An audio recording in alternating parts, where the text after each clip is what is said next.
Bonjour à tous. Alors aujourd'hui nous sommes le week-end pascal 2020. Vous voyez, c'est le printemps, là il y a les cerisiers qui sont en fleurs, les pissenlits, c'est super beau, il y a du jaune. Le jaune c'est super. Alors je me présente d'abord, je suis berger. Je possède des milliers et des milliers de moutons qui m'obéissent au doigt et à l'œil, et aussi à la baguette. Mon rôle de bon pasteur est de les protéger avec amour. Donc je les nourris bien, j'en prends soin.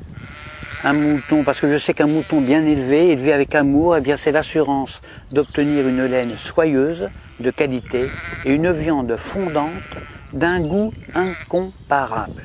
Ça c'est certain, moi j'aime mes moutons. Alors pourquoi mes moutons sont heureux, mais vraiment heureux quand je les tonds? Pourquoi est-ce qu'ils ne réagissent pas?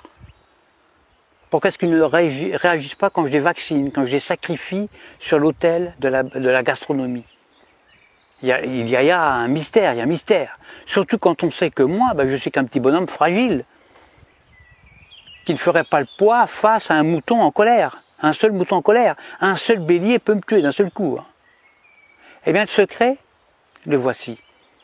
Pour qu'un troupeau de milliers de moutons soit docile, soumis, obéissant, eh bien il suffit de jouer soit sur la peur, soit sur leurs besoins de sécurité.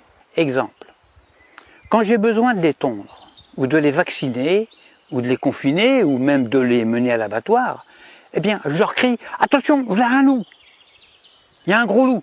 Donc là, je joue sur la peur. « Courez vite dans la bergerie, allez vite, vite, vite, réfugiez-vous là-bas. » Besoin de sécurité.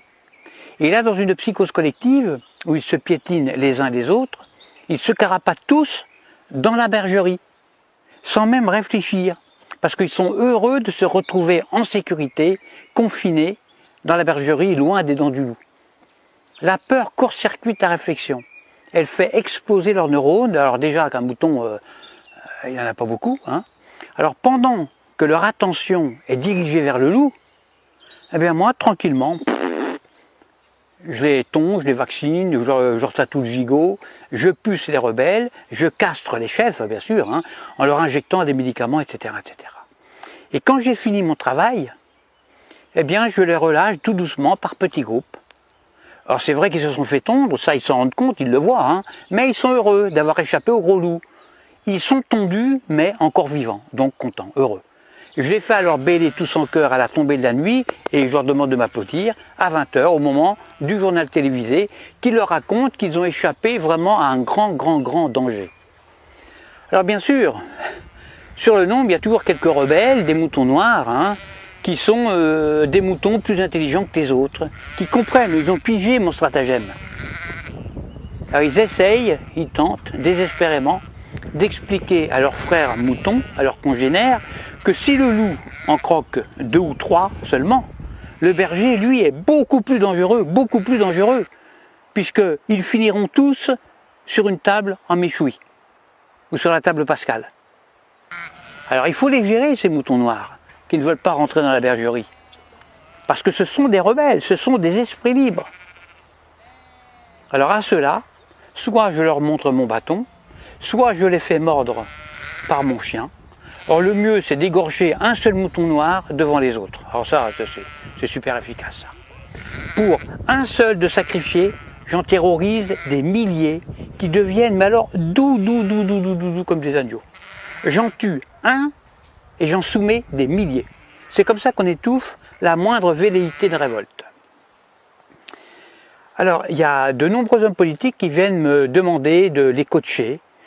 Alors que moi je ne suis qu'un simple berger, je suis qu'un pauvre berger. Mais s'ils me le demandent, c'est justement parce qu'on peut utiliser ces méthodes, les méthodes de berger, chez des humains. En effet, la différence entre le comportement des moutons et celui des humains, eh bien c'est que justement il n'y a aucune différence. C'est ça le secret. Le secret est là, il n'est pas ailleurs.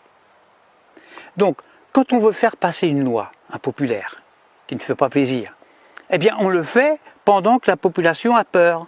Par exemple, on parle de crise climatique, de crise de la dette, de crise financière, de tempête, de canicule, de terrorisme, de crise sanitaire, etc., etc.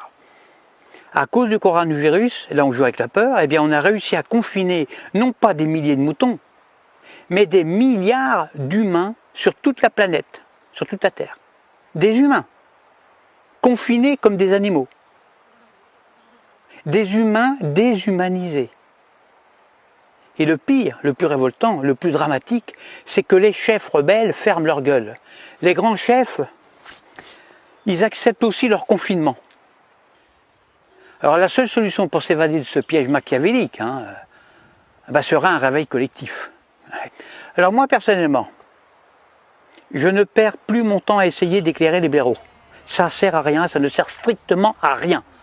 Parce que quand j'explique la stratégie dont sont victimes les moutons, soit le mouton est déjà éveillé, alors dans ce cas-là, toutes mes explications sont vraiment inutiles, ou alors je tombe sur un mouton con.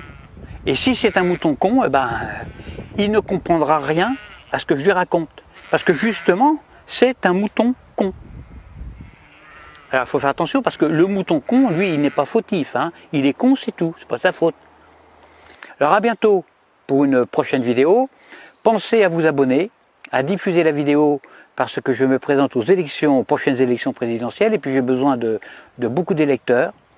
Et je dis, vive moi, votre futur président dictateur.